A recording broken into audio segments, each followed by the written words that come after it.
Welcome to Econ Talk, part of the Library of Economics and Liberty. I'm your host, Russ Roberts of Stanford University's Hoover Institution. Our website is econtalk.org, where you can subscribe, comment on this podcast, and find links and other information related to today's conversation. You'll also find our archives, where you can listen to every episode we've ever done going back to 2006. Our email address is mail@econtalk.org. We'd love to hear from you.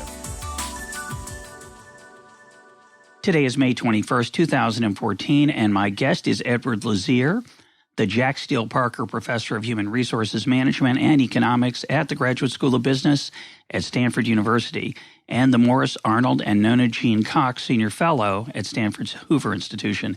Eddie, welcome to Econ Talk. Well, thank you. Pleasure to be with you. Our topic for today is the work of Gary Becker, who recently passed away, and I want to start with some brief personal thoughts from both of us, and then we'll move on to Gary's work. Eddie, tell us how you knew Gary and when you first met him and your relationship with him over the years. Well, Gary was my idol, actually, as both an undergraduate and as a graduate student. And when I say that, it's actually quite startling because Gary was not an old man at the time. In fact, he was just in his 30s, but was such a powerful intellect and such a powerful force on the economics profession that he already had a major impact, not only on his graduate students, but also on undergraduates at other institutions and people following economics in general. So he was a major force. I was a student at undergraduate at UCLA, and I was a PhD student at Harvard. So I didn't have any direct contact with Gary, but it was always my dream as a Harvard PhD student to get a job at the University of Chicago and to work with Gary Becker. And that happened. That was my first job, and that's how I got to know him. What was your dissertation on, and who'd you work with at Harvard? Well, I actually wrote a dissertation on a combination of human capital, which is a labor economics topic, and patent technology issues, which was an industrial organization topic. I worked with Svi Grilikis, who was my chairman at the time, and Svi was had been a Chicago PhD and a Chicago professor, so I certainly had that influence. But I also had the benefit of studying with Sherwin Rosen, who visited Harvard during my second year as a graduate student. And Sherwin was an enormous influence on me, not only got me more acquainted with the Chicago style and with Gary's work, but really taught me how to think hard about serious research questions. And I would say he and Gary, at least personally, he and Gary were the two most influential people in my intellectual life. And of course, you ended up writing some very influential papers with Sherwin. He was on my PhD committee, and I remember many heart-to-hearts with Sherwin because Gary was my advisor, and you didn't get many heart-to-hearts with Gary, as I'll mention in a minute. But so you arrived at Chicago. What year was it? That was 1974. I was a very young assistant professor at the time, and pretty green, but with a lot of enthusiasm for economics, much of which actually was consistent with the way Gary thought about the world, and I'm sure we'll get a chance to talk about that. But Gary was extremely enthusiastic, and his enthusiasm was contagious. But I would say that in terms of his influence, and I'm sure we'll get a chance to come to that. But in terms of his influence, it was absolutely remarkable how many young people, and when I say young, I mean these are people just a few years junior to him, he was able to affect in an absolutely profound way. Did you have much interaction with him directly as a colleague? Well, I certainly did once I got there, but I do remember a kind of a funny story, actually, and I once reminded Gary of this. I had a job interview with Gary. Gary did not like to go to the American Economics Association meetings. He was a bit of a recluse at that time. He was pretty devoted to his work and pretty focused on it, and felt that, he was in some sense almost I don't want to say a loner because he had so many students, but he was going to go down his own path, and he wasn't going to be influenced by what others thought was mainstream economics. So he tended to avoid the big economics meetings, and the American Economics Association meetings, of course, was the biggest. Well, I don't know if your listeners know this, but the way the job market works in economics is that most of the graduate students attend those meetings and are essentially shopping their skills and trying to find a job by matching with universities that are looking for young assistant professors, and you go literally from hotel room to hotel room doing interviews, talking to various universities, and hoping that they'll fly you out so that you can get an opportunity to present a seminar. Almost every door gets open in those 3 days. It's a very intense, localized in space and time experience, right? It's not like it unfolds over weeks and months. The interviews do, but if you don't get an interview at that meeting, you're kind of unlikely to get one. More than unlikely, almost certain not to get one. So those meetings are intense. They're extremely stressful for the candidates, and they're very important. And, I hear you chuckling because I think we all think back to, our memories of that. And my memory is a long, long time ago, but it's still vivid because it is such a powerful experience. I think all job hunting is that way. It's not unique to us, but it's, I think what is unusual is that this is so condensed, as you mentioned, Russ, into this 2-day period.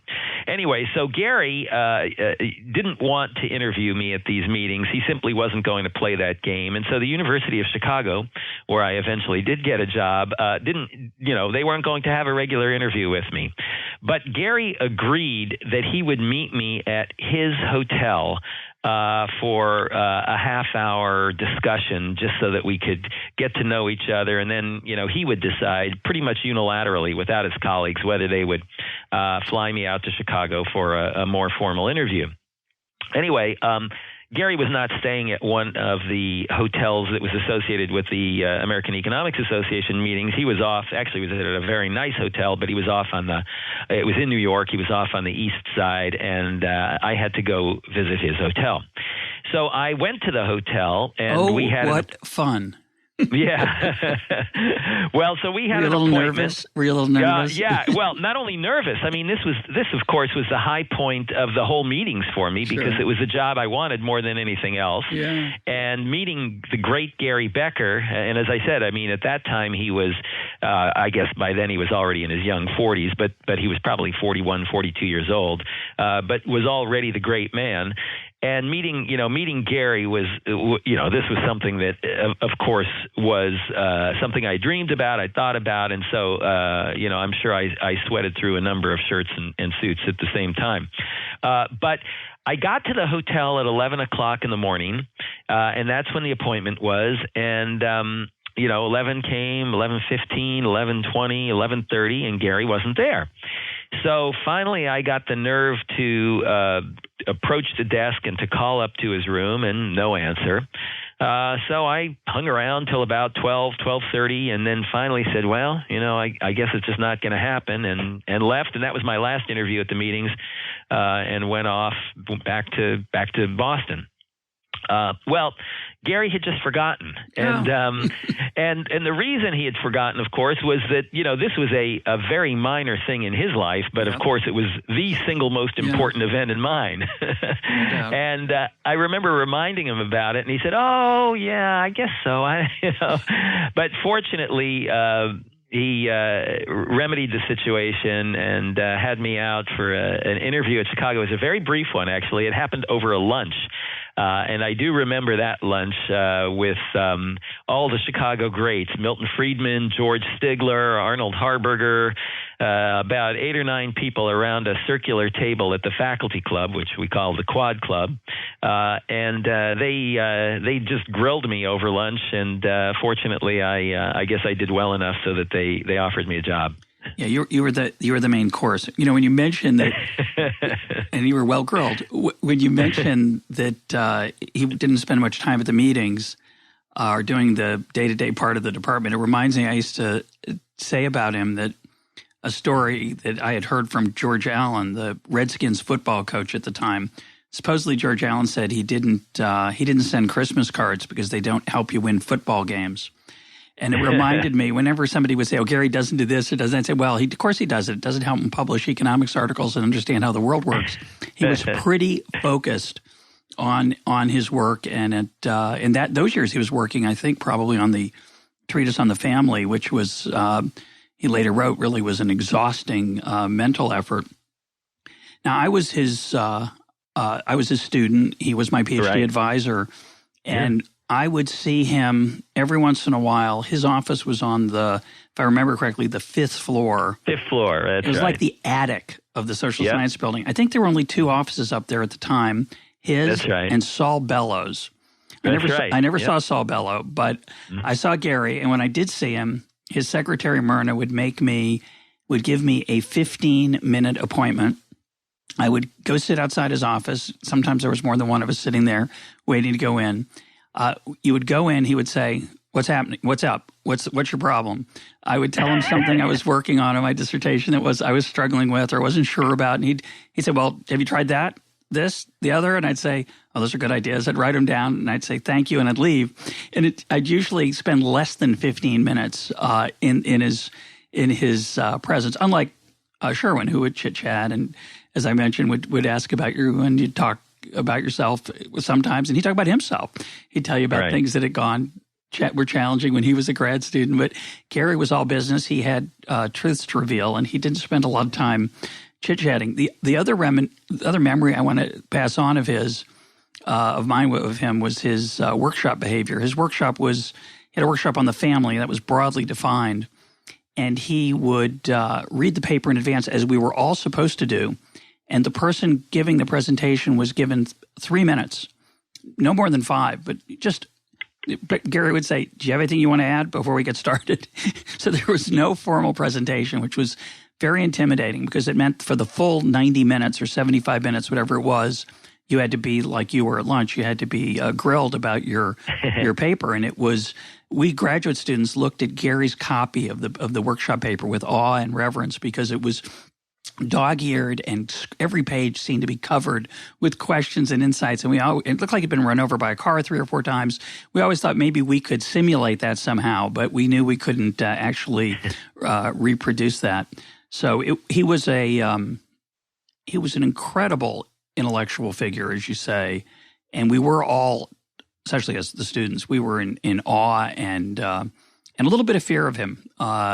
It's taken me a long time to call him Gary. He was Mr. Becker, as were all the faculty there, as was Mr. Lazear, who you, of course, were my econ, I think it was 303, math econ teacher in 1977. Spring of 77. Are you that old, Russ? I didn't know you were that old. Well, you look good. Thank you. So do you. I was surprised to see when you graduated as well. But yeah, it was an incredible time. Lucas was working on business cycles. Gary was doing his thing.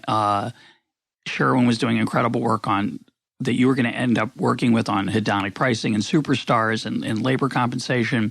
Just an incredibly exciting and amazing intellectual environment. One thing, let's turn to his work. And one thing that I want to start as an introductory part, and if you have something to add, I'd love to hear it.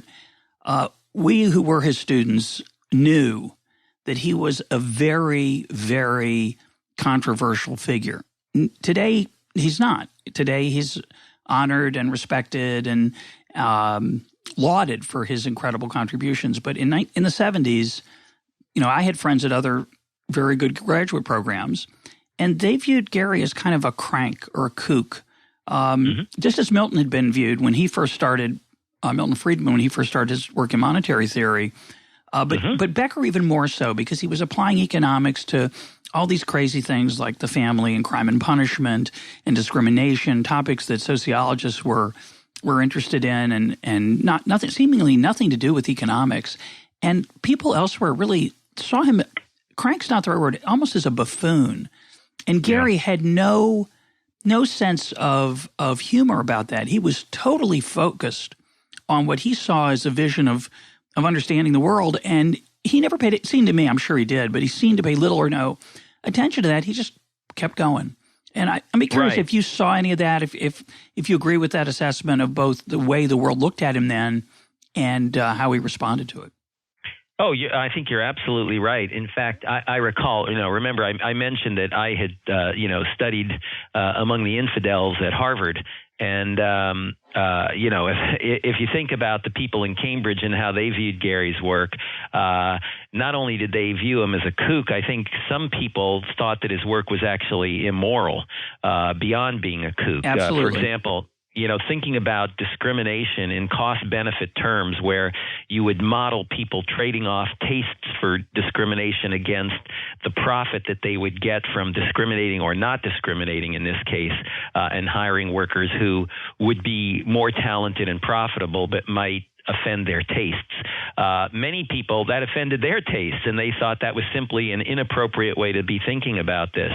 One very famous economist, I won't mention his name, but one very famous person at one point was asked about Gary Becker, and he said, I love to read Gary Becker. I enjoy American humor.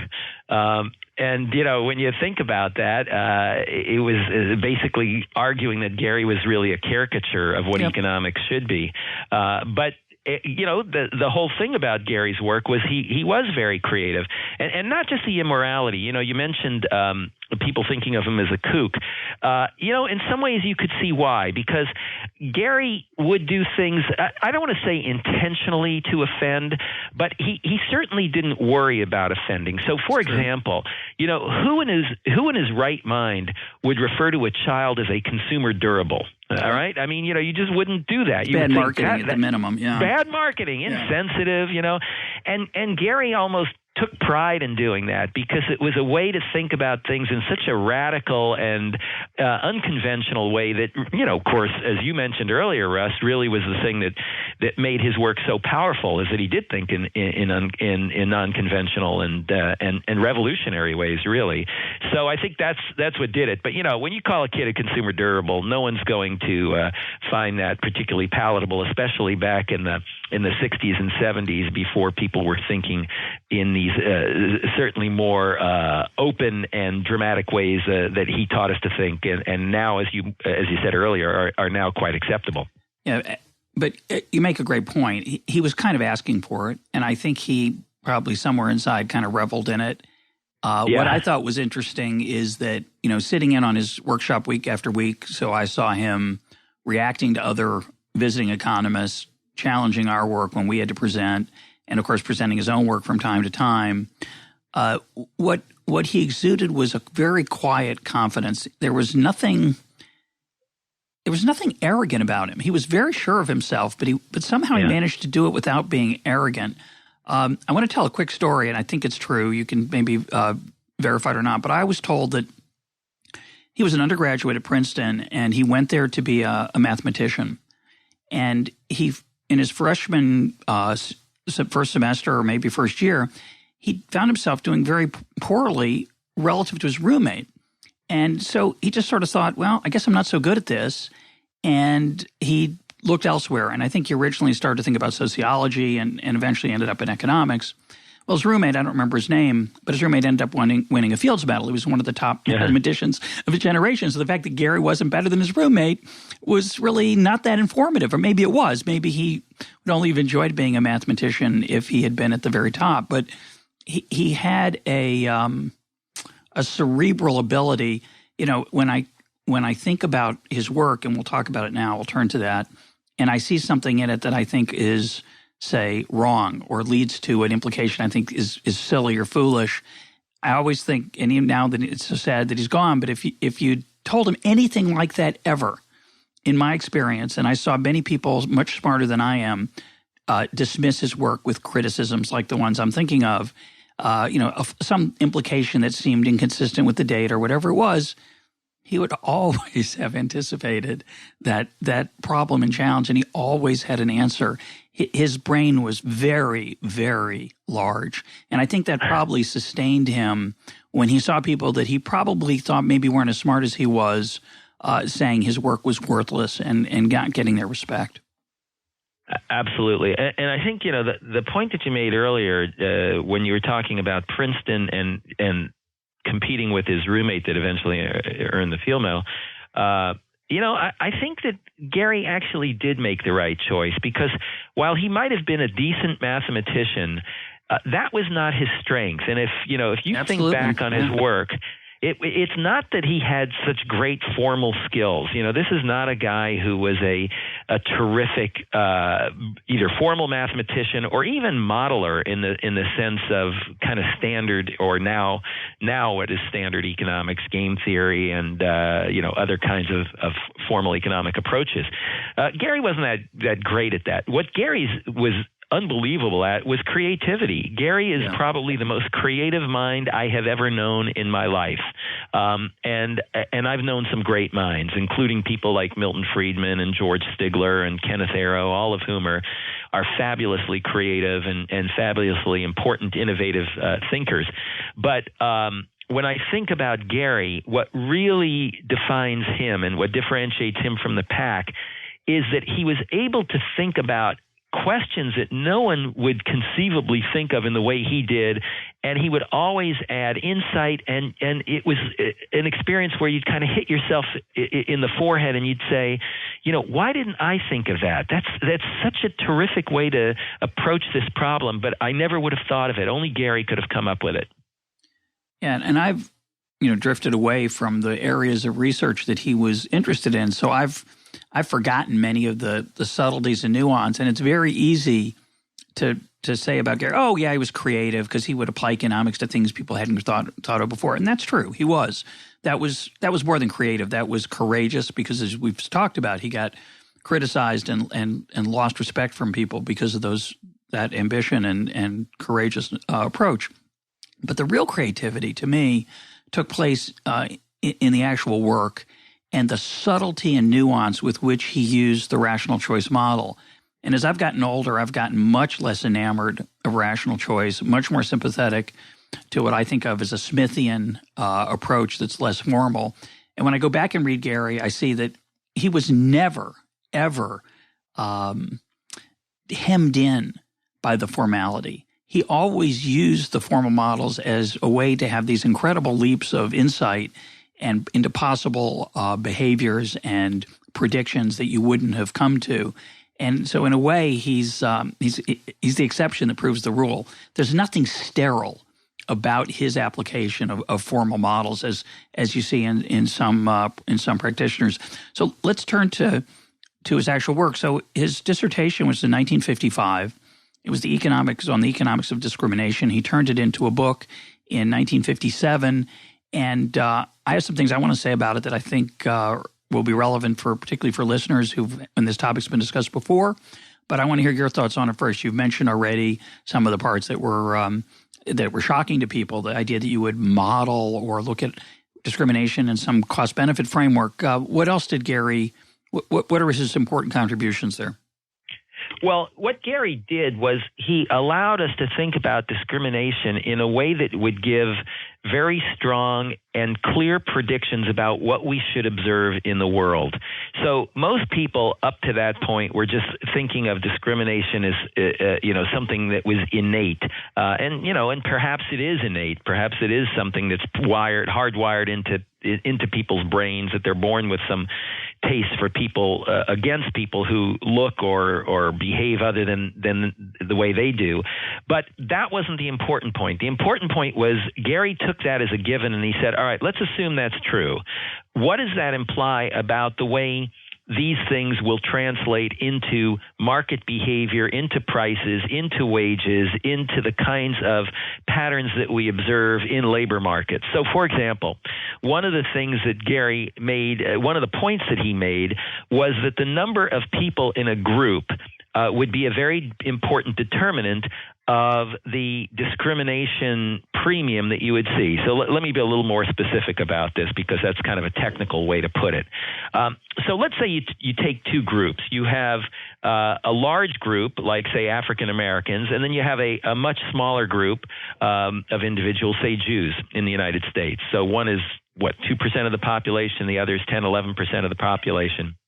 Well, what Gary said is, let's assume that people have a distaste for these groups, people being the majority population, say the white population at the time.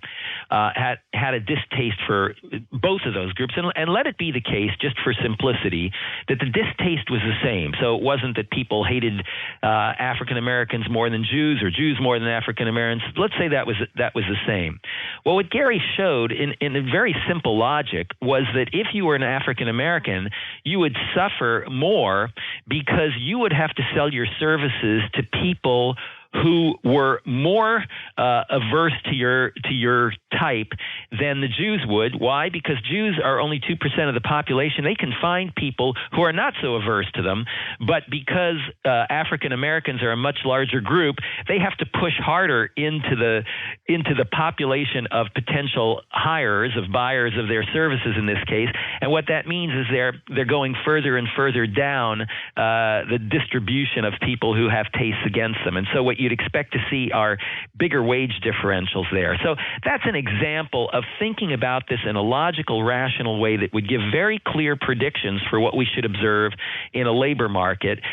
Again, based on a taste notion, but saying, well, let's push the logic of this and let's see what this implies. And the nice thing about Gary's work is that it gave you an implication that was both testable and refutable. And we know that in science, if it's not refutable and testable, it's not really a theory. It's not a valuable theory because you can simply spin any yarn that you want. And so Gary was able to provide us with implications that were testable, and then these implications were tested and found to hold in the real world. Yeah, it says in the it's carved in stone, actually, at the University of Chicago, the quote from Lord Kelvin, that if your knowledge, I'm going to butcher it a little bit, but if your knowledge can't be measured, it's meaningless. It's slightly more eloquent than that. I've become a little more skeptical of that as I've left Chicago, but certainly that was because I think we struggle often to actually test our theories with any reliability. But I do think data matters and facts matter a lot, and Gary focused us in the profession on those things. And the thing I want to say about discrimination is that for some reason, and I have some theories about it not worth going into, but for some reason, people who don't like his work have caricatured it to say that competition will, in the long run, eliminate discrimination. Gary never wrote that. He never said that. That claim got repeated a few months ago, and I went back and I reread The Economics of Discrimination, which I hadn't read in ages. And he says that nowhere in that book. And in fact, the more you read the book, it's just, again, it's such a subtle use of comparative statics of what happens to one factor if another factor changes, holding other things constant. And yet, Joe Stiglitz, for example, has written, and he wrote in his when he won the Nobel Prize, that and he footnoted Becker's work, suggesting that Becker argued that it would disappear. And of course, what Becker wrote is that competition is good for people who are discriminated against. Obviously, it gives them more choices, like you were just talking about. When you have a monopoly or you have less competition, it's cheaper for people to indulge their taste for racism, and so they're more likely to do it. And competition punishes that. In fact, we see that right now. Donald Sterling, the owner of the Clippers, the NBA basketball team, appears to be something of a racist, maybe a really awful one. And yet, to be competitive in his basketball team, he hires almost all African Americans, pays them the market wage, probably despite himself, I don't know, but he has to if he wants to have a winning team. And it doesn't mean he doesn't discriminate. It doesn't mean that there's no discrimination. It doesn't mean anything ludicrous like that. It just means the competition matters. And somehow Gary's been caricatured about that. And the last substantive email I had with him was over this issue, and I asked him why he thought people caricatured him this way. And he says, I don't know. But if you read his Nobel Prize address, he very explicitly says that in the long run, it's very possible for discrimination to persist. And I think it's a caricature because it's sort of like, well, the invisible hand solves all problems. But Gary Becker didn't believe that. So they were caricaturing somebody that wasn't him. Or they were caricaturing him that wasn't accurate. I agree with you. I think that, again, if you look at the specific predictions, he did have very detailed ideas about how markets would behave and what one would observe in markets. For example, one of the things that he talked about was self-employment, and that one way to avoid discrimination would be to become self-employed. So if you were in a group that suffered discrimination and were in the minority, the taste of the majority were against you, then you tend to see those people being self-employed. One example that often comes up is a male-female differential. Now, of course, females are not a minority, but there's plenty of evidence that they've been discriminated against over time in labor markets. And so one does observe that females do tend to be in self-employment, sometimes small businesses, sometimes individual proprietorships, but you do tend to observe that, and that was one of the implications of Gary's early work. So again, I think what Gary tried to do was to stay away from the normative implications, which is, as I said, I think the people who want to make him a caricature and argue that, well, you know, he had this kind of naive view and his naive view led to racism and so forth, were really not thinking about the topic in the way that Gary thought about it. Gary was really thinking about what are the predictions of this particular kind of behavior, what does it mean, and how can I go out and test this? The more normative things, not that he didn't talk about normative issues, he certainly had policy views and wrote about policy views. He had a blog, he also wrote op-eds and well-known newspapers and so forth.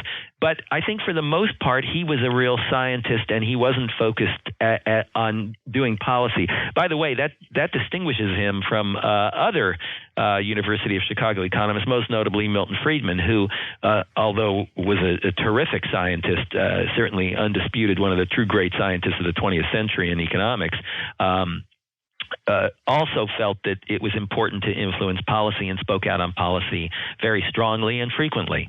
Yeah, that was not Gary. My only footnote to that is that most of Gary's policy work, I think, came after he won the Nobel Prize, which, by the way, of course, made it less expensive for him to get an audience. People were more interested in hearing him. He'd be happy to, I think, to agree with that.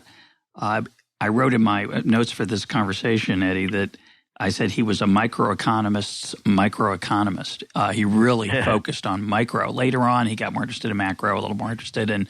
And you'll be interested to know that my spell checker in Pages corrected microeconomist to macroeconomist, and I had to then manually revert to what, of course, is the better field. But that's life. Let's turn to human capital, which he was an incredible pioneer, and he wasn't the first, but he's building on some of the work of others, but he was probably the most important. Also a radical idea that education is an investment, which sounds totally normal today, but at the time was viewed as tawdry. Yeah, absolutely. In fact, Gary once told me an interesting story about this. Again, for your listeners who aren't quite as familiar with the topic of human capital as you and I are, the basic notion of human capital is to think about a person as being essentially like a factory. You know, in a factory, you put machines in the factory, you put capital in the factory to make it more productive. And the theory of human capital said, well, what you do is you put skills, education, on-the-job training in the human body to make it more productive, and it will then yield higher returns. And once you start thinking about that, you say, well, when does it pay to invest in these skills?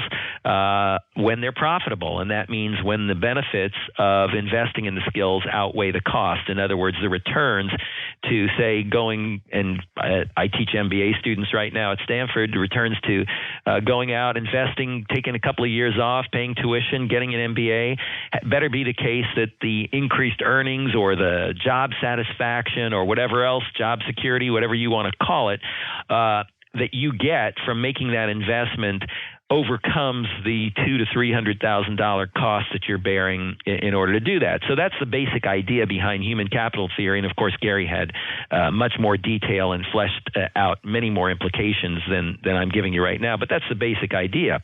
Now, when he first came up with that idea, as was the case with all of this work, it was viewed as somewhat radical and somewhat inappropriate, particularly by the education establishment. The education community felt that this was demeaning, that by talking about education as an investment, you somehow belittled the value of education, which of course we know is a moral imperative. It's not just an investment. It's not just something that affects your well-being. This is something that affects your life and the way you can think about the world. So Gary told a story about once going to speak to, I believe it was actually a group in Chicago Board of Education, with a large audience, they had presented some kind of a conference. And Gary talked about his theory of human capital and how that applied to education. And one speaker after the other, right after him, just got up and criticized him and said, this is heresy and it's terrible to think about this. And then finally, one visionary among the education scholars or among the board members, I forget which it was, said, you guys are being way too narrow about this. You're thinking about this in the wrong way. What Becker is doing is he's giving us another way to think about the value of education, and this actually makes education more important, not less important. Surely, you can have all the other reasons for getting education. Makes you a more intelligent person and a better voter and a better parent and so forth. But affecting your earnings is another absolutely fundamental way in which education can be valuable, and we should embrace it rather than reject it. And now I would say that most of the education community subscribes to the theory of human capital and doesn't think of it as the antithesis of what they're doing, but rather as a strong complement to the way they think about the world. Yeah, and I think it's important to emphasize that Becker would certainly, as you alluded to a minute ago informally, Becker would certainly agree that there are lots of returns to the human capital investment beyond your earnings, but that those might tend to be similar over time, whereas the earnings are the ones that are going to change. So when the earnings of women change, that's going to change their incentive to invest in schooling. As lifespans extend, that might change when you invest. As interest rates change, that's going to change the return because a lot of the benefits come well into the future. So it's really important, I think, to remind folks that he was very focused. I don't want to not get this in. I've mentioned this before when I saw him honored at Chicago maybe 10, 15 years ago. Somebody asked him which economist influenced him the most, and he said, without hesitation, he said Adam Smith and Alfred Marshall, which shocked me and surprised me. And yet when you look at Adam Smith's work, and you go back and you can see a lot of it clearly did influence Becker. And I want to quote his Nobel Prize address. He says, "Unlike Marxian analysis, the economic approach I refer to does not assume that individuals are motivated solely by selfishness or gain. It's a method of analysis, not an assumption about particular motivations. Along with others, I have tried to pry economists away from narrow assumptions about self-interest. Behavior is driven by a much richer set of values and preferences." And I remember he would talk about approbation and disapprobation in his microeconomics class, which are very Smithy in terms that Smith uses, meaning approval and disapproval of others and being applauded for what you do and your reputation. And Becker was deeply interested in applying economic tools to non-economic aspects, non-financial aspects of life. And I think that's was what made his work so important. I agree. I mean, there are so many things that we sort of think of in some ways as obvious, and then you think about them and you say, wait a minute, how would you explain that? So you were talking about the implications of human capital. The simplest one is young people go to school more than old people. Now, you just think about that for a second and you say, well, that seems kind of obvious. Young people are going to go to school more than old people. Don't, because you see it. Yeah. Why is it obvious? Well, because it could go the other way.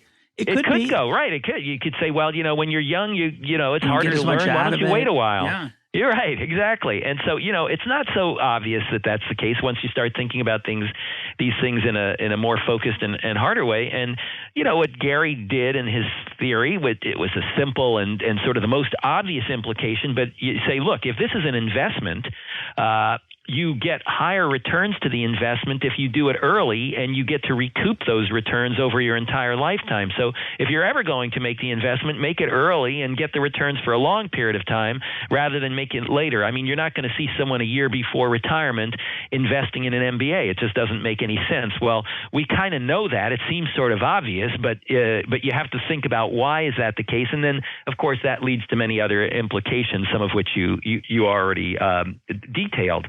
But again, I think that many of the things that Gary thought about, where you say, well, isn't this kind of obvious? When you think about it hard, you realize, no, it isn't obvious at all. I'll give you another example in another area. I don't know if you're ready to turn to this, but let me give you one on fertility. Yeah. So one of the things that Gary observed, he was one of his early papers was on the economics of fertility, and as I mentioned earlier, the heresy of calling a child a consumer durable was in the context of this work. But what Gary was doing, again, was he was looking at an empirical phenomenon that puzzled him. And here's the phenomenon. If you look back in the 19th century, what one observed is that the richer families were the ones that had lots of children, and the poorer families had fewer children, whereas in the 20th century, that was reversed. The larger families were among the lower income people, and the smaller families tended to be among the higher income people, and that was particularly true among the professional class. And the question was why? So Gary started thinking about this and saying, well, wait a minute, is there a rational way to reconcile these two facts in one simple theory? And that's how he came to the theory of fertility. And the basic idea was, let's think of a child as being, as I said, a consumer durable, but basically think of it as something that a family decides to buy or to have as a conscious decision. This is not something that's just kind of mechanical. We're going to think about this as a conscious decision. And then you have to say, well, if it's a conscious decision, you trade off, again, the costs of having a child against the benefits from having a child. So there are many benefits from having children, and we know what those are. But what Gary focused on was the cost side. And the most important insight is he said, look, one of the things about children is that they are very time intensive. It takes a lot of time to raise a kid, and in particular, it tends to be the mother's time that is involved in raising the child. So Gary reasoned, well, if it's the mother's time that's involved, then you have to ask, what is the cost of using the mother's time? And of course, in economics, one of the most fundamental concepts is opportunity cost. It's the cost of foregoing the next best alternative. And so Gary then reasoned that the opportunity cost of a child was the price of the mother's time, and the price of the mother's time is what she could be doing elsewhere, and that related to her wage rate. All right, so what does that tell you? Well, in the 20th century, what that says is that when women had the option to work, or when most women were working, as they are now, what you'd expect is that women with high wages have very high values of time, and as a result, it's more costly for them to take time off and to have children, and so they tend to have fewer of them. If you go back to the 19th century, women were not working, and so this mechanism of high-priced women versus low-priced women was the reverse. The women whose time value was high in alternative activities, like working on a farm or doing household chores, was actually the low-priced woman, or the woman who was poorer, and so we had the situation reversed in the 19th century. And so what Gary was able to do with this simple approach was to reconcile two facts. I'll make one more point, and then I'll pause, Russ. I'm sorry, I'm talking on here, but this is one that gets me excited. One of the most important policy implications that came out of Gary's work, and at this point, again, it's so obvious and so much of a given that people don't even realize that it came from Gary's economics of fertility. And that is that if you want to change population growth rates, let's suppose we go to developing country where population is growing at a very rapid rate, the implication of Gary's work is that the best way to do that is to educate girls. And it has nothing to do with teaching them about birth control or other methods of abstinence or anything like that. What it has to do with is that if you educate girls, what you do is you raise the value of their time in the labor market, and as a consequence, women will then voluntarily choose to have fewer kids. And we see this all around the world, and virtually every international organization and NGO accepts this as a given, and that's now an important component of fertility policy. If you want to change the fertility rates, you need to make sure that you educate girls.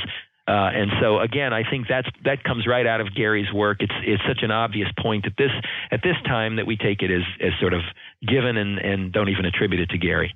Yeah, and I can see Gary in the classroom now. He pauses. He looks up at the ceiling, which he was prone to do when he lectured. Right. His hand would sort of one of his hands, his right hand probably would come up by his head, and he would shake it to signify a question was coming. And then he'd say, so what would be the implications for quantity and quality, Roberts? And he'd call on one of us, and most of the time we'd ask him to repeat the question because we'd be stalling for time. But he was a very diligent questioner of students in class and a relentless questioner, and most of us got the questions wrong. I always got them wrong. It was a very sobering experience, but it was a very educational experience. But one of the things he was obsessed with in those years, of course, was what he called the quantity-quality trade-off, which, again, doesn't sound so attractive. And as a parent, I don't think you sit around and draw up a budget, although some parents do. But his point was that as you get wealthier, you prefer to have higher quality children. By that he meant you invest more in their education, in their not just their financial power, but also their music ability, their sports skills. And as you get wealthier, you want children of higher quality, meaning that have better skills and a richer life. And that means that any one child is more expensive. And so he talked a lot about how as we have gotten richer in the world, not just the effect of women's wages on the opportunity cost of staying out of the labor force, because we've reduced that a lot over time. Women now spend less time out of the labor force for obvious reasons. Their wages are higher than before. But the other factor is the fact that as we get wealthier, we want better kids, whatever that means. It's not attractive to say it, but it's, I think, correct. And so they're expensive, so we tend to have fewer. So family sizes fall with income independent of the wife's wage. I think I have that correct. Can you speak to that? Yeah, right. So the quantity quality trade-off is, and again, those words are.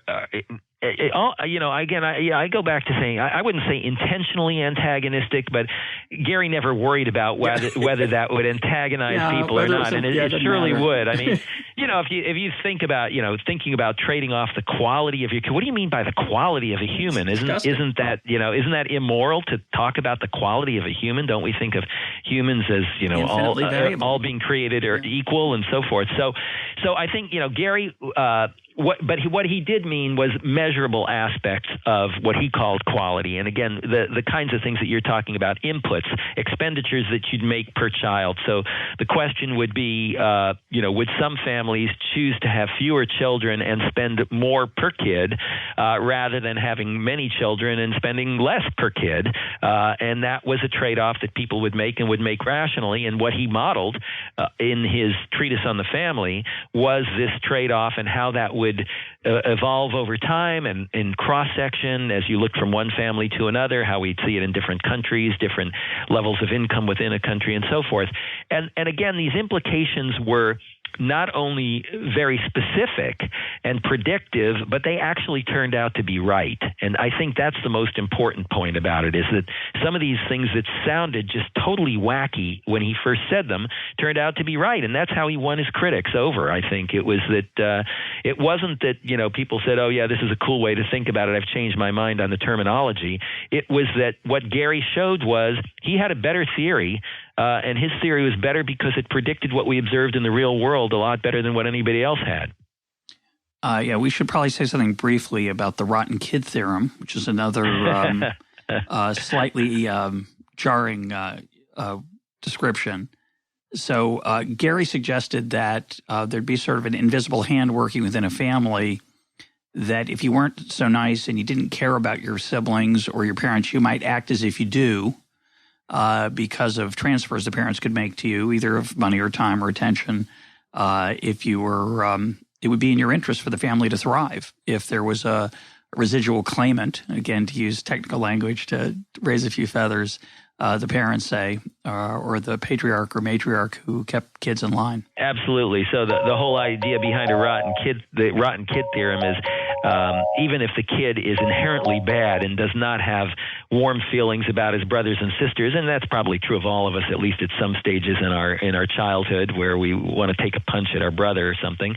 What Gary showed was that may be true, but because the parents care about the kids, what they will do is they will transfer resources from one child to another, not so much as punishment. It's not explicit punishment, but rather because if you bring the welfare of your brother down, it's necessarily the case that the parent has to compensate for that because the parent loves that kid.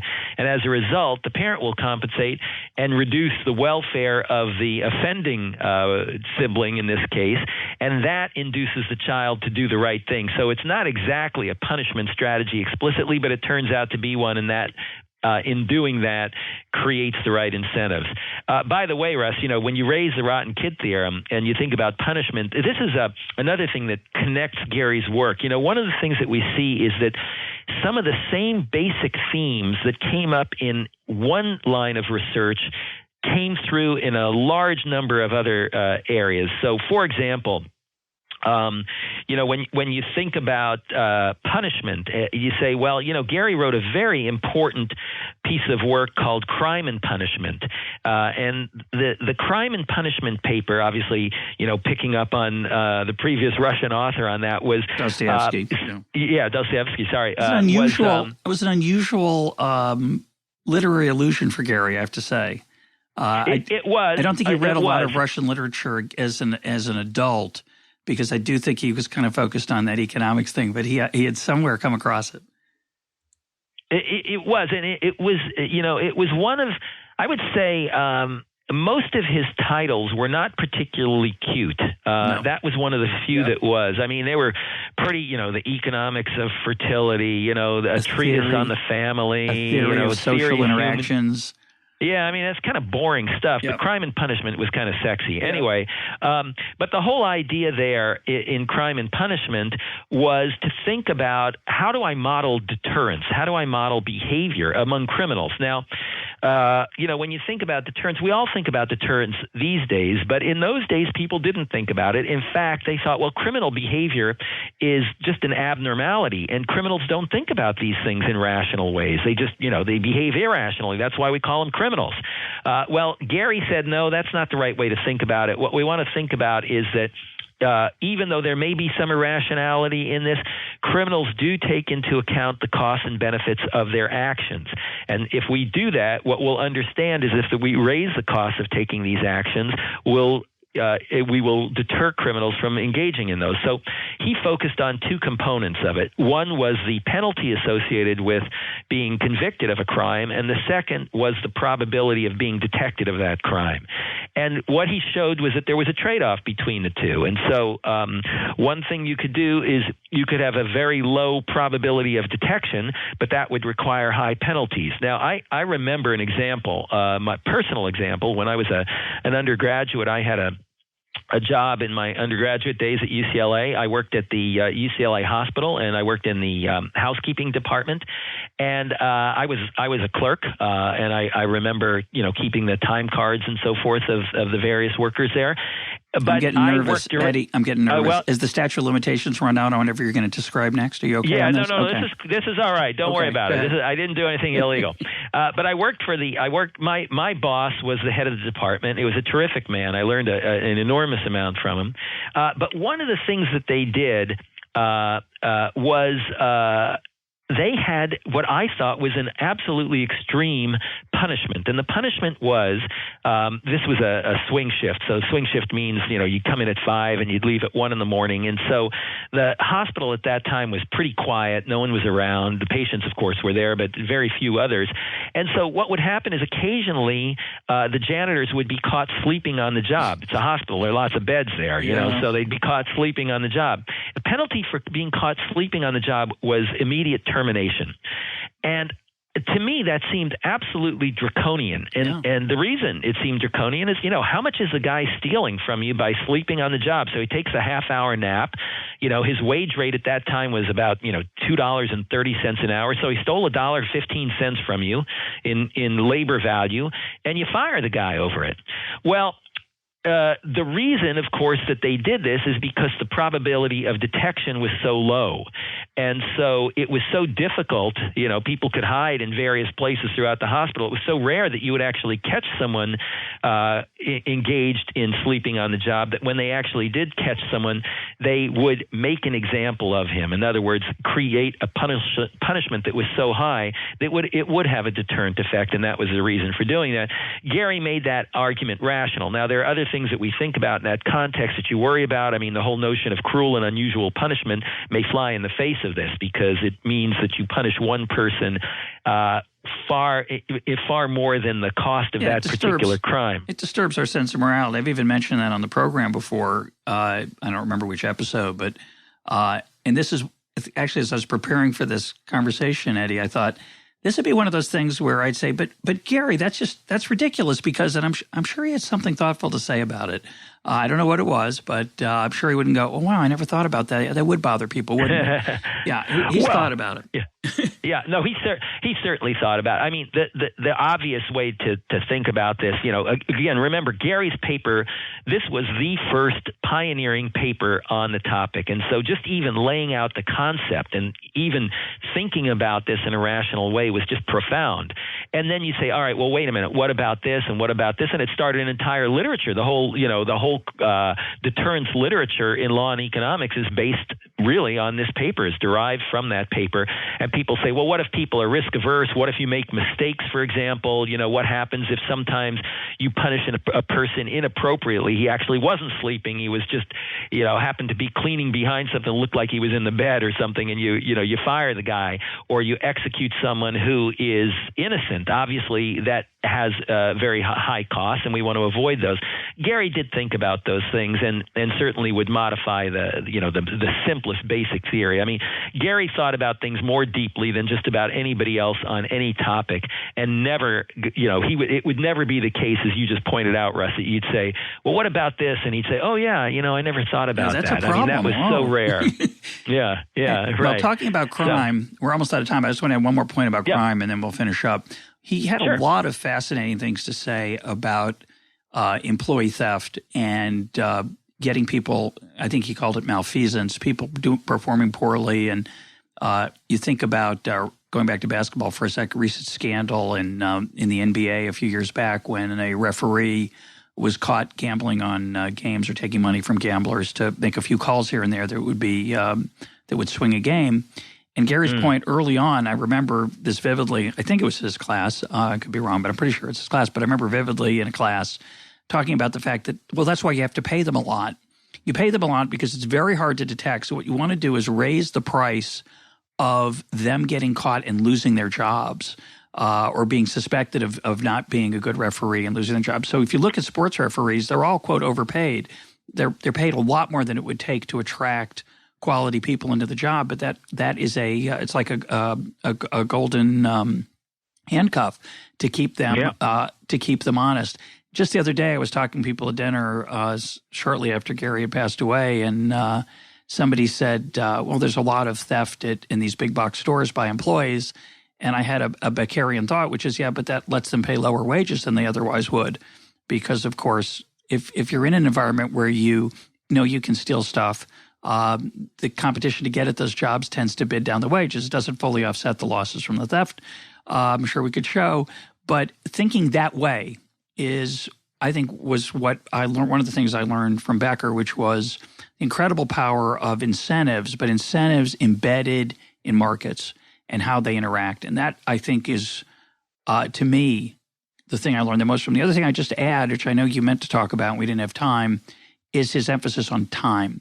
He wrote a very influential paper on the importance of time in our demand for goods, because we don't just look at the money price, we look at the time price it takes to consume them. And he focused economists on that, which is incredibly important. And I think those two things, his courage in applying economics, I'm going to say three things: his courage in applying economics to things that aren't thought of as economics, his skill and nuance in using prices and incentives and markets, and then not just looking at money price, but time price and the full cost, which can include shame and the Smithian aspects from the theory of moral sentiments, were really what, to me, made him one of the 5 greatest economists of the 20th century. It's a short list for those 5. But for me, it's in terms of influence, not my 5 favorites. Influence, it's Keynes, Friedman, Hayek, and Becker would be the top 4. I don't know who the 5th. Maybe Paul Samuelson for his influence on mathematical economics, but those would be my 5. What are your thoughts, closing thoughts on Gary's influence on you or the profession? Well, just pick up very quickly on what you said earlier about the referee process. There's actually a more important, I shouldn't say more important, but certainly an important application of that, and that's corruption in government. One of the things that Gary pushed on his policy side was that, if you want to have honest government officials, you have to make sure that you pay them a lot, in the same way you were talking about with referees. And many people, Lee Kuan Yew is probably the best example of having implemented that in Singapore.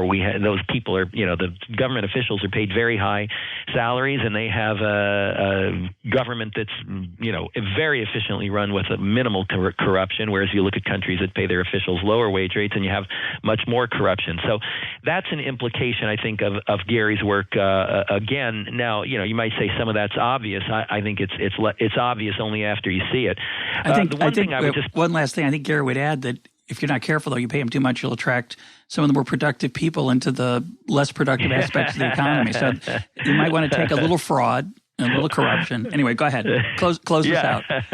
Well, I was just going to say the final thought is that Gary was an optimist. And the reason he was an optimist is that he believed in the importance of incentives, and he believed that people would behave appropriately as Adam Smith did. I mean, Gary was an invisible hand kind of guy, and it's not surprising to me that you said earlier that Smith was one of the people who influenced him the most. He believed that, and he believed as a result that individual behavior, rational behavior, and personal maximizing behavior would lead to the greater good. And for that reason, he was an optimist, and he felt even in the face of misguided government policy, people would, through their strong incentives to maximize their own welfare and that of their children, would overcome that, and that we would be led to a greater good. And so I think for that reason, Gary was a positive person, and not just in terms of his research, but also in terms of his views of policy.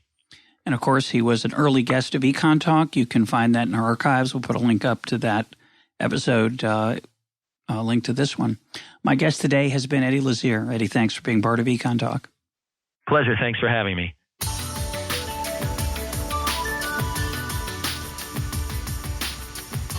This is Econ Talk, part of the Library of Economics and Liberty. For more Econ Talk, go to econtalk.org, where you can also comment on today's podcast and find links and readings related to today's conversation. The sound engineer for Econ Talk is Rich Goyette. I'm your host, Russ Roberts. Thanks for listening. Talk to you on Monday.